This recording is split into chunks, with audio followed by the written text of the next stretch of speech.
Bunun tadı merak ettin, karpuzlu jelibonun. Hemen anlatmaya çalışayım. Böyle karpuz reçeli gibi. Ama değil. Ama gibi. Ama değil. Nasıl anlattım? Çok kolay yapması ya. Karbonatlı suda bekletiyorsun bir gece karpuzları, kabuklarını. Ertesi günde şekerli suda kaynatıyorsun.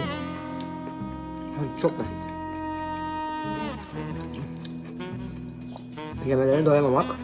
Ben bir de az şeker koydum. O yüzden yenebilir bir durumda. Çok iyi. Dursam mı acaba?